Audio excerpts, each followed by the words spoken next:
Do you anticipate Kyle Larson will be back at Indy next year? And would Rick Hendrick be flexible again to allow Larson to miss part of the Coca-Cola 600? Well, hopefully he won't have to be flexible because we'll have the weather cooperate. I mean, I get that Larson's frustrated. I don't know why he's feeling like he let so many people down. I thought he did an admirable job, like I just mentioned. And I hope that he gets a chance to come back and do it again. But yeah, I mean, it's incredibly frustrating how the weather played out. I'm glad we got the 500 in. I know a lot of fans, myself included, were frustrated with how the 600 ended, and I got to tell you, I can't help but have the flashbacks to 2007 Milwaukee in the Busch Series. I thought for a second there, the timing it was going to be perfect. We were going to go back racing, and maybe Kyle Larson was going to make Justin Allgaier a Cup Series winner. Allgaier did a phenomenal job holding down the fort of the number 5 team for Kyle, and it's unfortunate that we couldn't get that race restarted and seeing if Kyle could have come back through the field and done what he's done so many times in NASCAR Cup Series stock car and perhaps put the 5 in victory lane. But yeah, it's frustrating for sure. And I mean, I would imagine that NASCAR is going to give him a waiver. I mean, Rick Hendrick must know something that we don't. And I got to say, I know some fans were saying, well, this is his day job. This is what he signed up for. He knew that this was a risk. He shouldn't get a waiver. I mean, you're entitled to your opinion there, but I just couldn't disagree more. I think that NASCAR, it's frequently said that they hand these waivers out like candy. I can only think of a couple of times. I think Grant Enfinger in the Truck Series is the only one that comes to mind for me immediately of somebody not getting a waiver that requested one for missing a race. So I think that the waivers are there. The rule is in place rather to keep drivers from intentionally skipping races or resting. If they've already got a playoff berth wrapped up. That was not the deal here. Kyle Larson fully intended to run this race, and it's just unfortunate that the weather played a role in not allowing him to get to Charlotte on time. But again, I would imagine that Rick Hendrick would not have allowed him to stay at Indianapolis if they didn't know that a waiver was at least incredibly likely, if not, if they hadn't been made aware of it already, but NASCAR was going to give them one. So given how this year played out, I would imagine, and Rick even said, in the lead up, it would be very difficult to pull Kyle for the 500, if the weather didn't cooperate. I would imagine that this only motivates them even more to want to try to make this deal happen again next year, to come back next year and attempt this again. Because it's unfortunate that, it was the first time we had somebody try him a double in 10 years. It's the first time we had weather impact the 517. Just the timing of it couldn't have been worse for Kyle's part, but again, I'm not sure why he feels like he let everybody down, because there's nothing he could have done to control the weather, and he did a great job getting up to speed and doing the best he could with the circumstances that he was given. So I hope and pray that they're able to put this deal together again next year, and I can't imagine that there would be anybody at that team that isn't more motivated to come back and give it another shot in 25.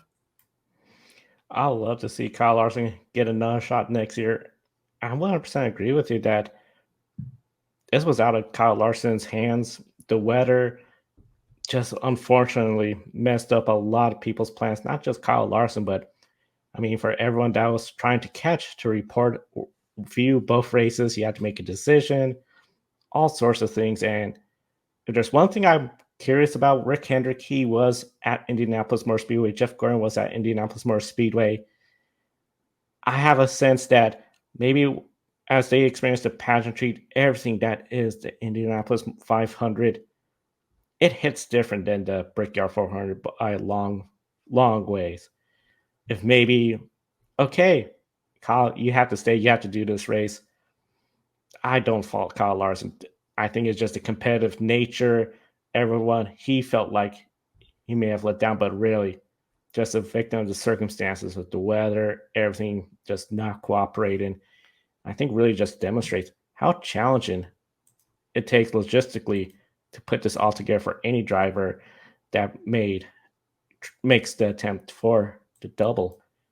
Comment in the chat room. NASCAR handed many waivers outside for medical reasons, plus winning championships at meaningless because it's one race.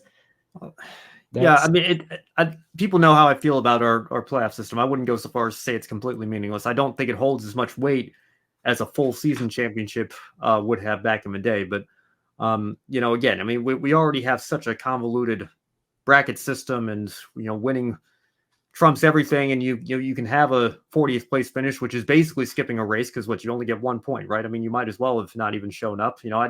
I think the points that Kyle lost today or yesterday rather, it's not something that's insurmountable given the system that we have now. I think if he gets a waiver, he'll be fine, and I think he should get a waiver, to be quite honest with you, because look at how we crown our champions nowadays anyway. I mean, what's the harm in allowing him to have a waiver for missing this one race when we have a Cup champion in Kyle Busch that missed 11 races in 2015 and still was allowed to win a title. Now, granted, he actually got hurt competing in a race car, so different circumstances there, I'm sure some would argue, but I think it's the same idea. When you have a bracket system like this with multiple resets, everybody's drawn back together again, I think there's no reason not to allow Kyle Larson to continue to be part of a championship fight.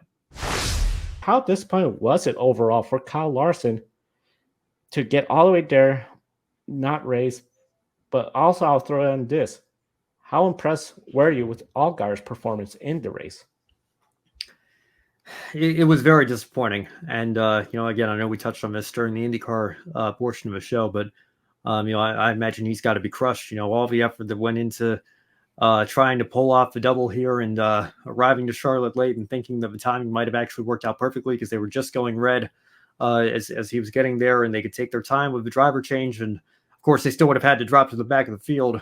But knowing the talent of Kyle Larson and what he can do behind the wheel of a Cup Series car, like I said, it was shaping up for maybe Justin Allgaier to get his first career Cup Series win in a very similar manner to how Eric Almirola got his first Xfinity Series win. But you take nothing away from Justin Allgaier. This is a 13th place finish, all on him, all on merit.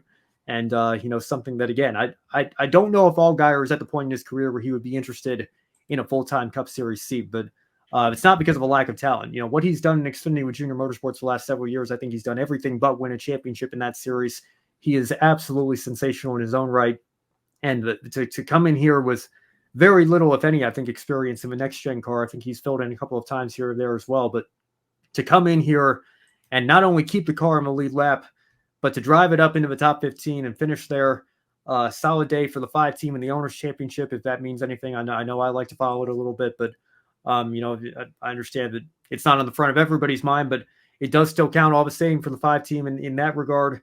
This was a great run for him, and I think that it was a great opportunity for him to showcase his talents as well, and he had the 5 team in the best possible position they could have asked for when Kyle Larson got into that car. And again, it's unfortunate that we never restarted this race and didn't get a chance to see what Larson could have done there at the end. I would have loved to see him charge through the field those last 150 laps and see if he could make something special happen. But again, that was just kind of a story of a day for Kyle. And it was unfortunate that the weather threw a wrench into his plans for the double here. And again, I really hope that he can come back next year, because I think he proved that he deserves another opportunity and another shot at this. And it's a shame that the NASCAR portion of his weekend got just as screwed up as the IndyCar portion did.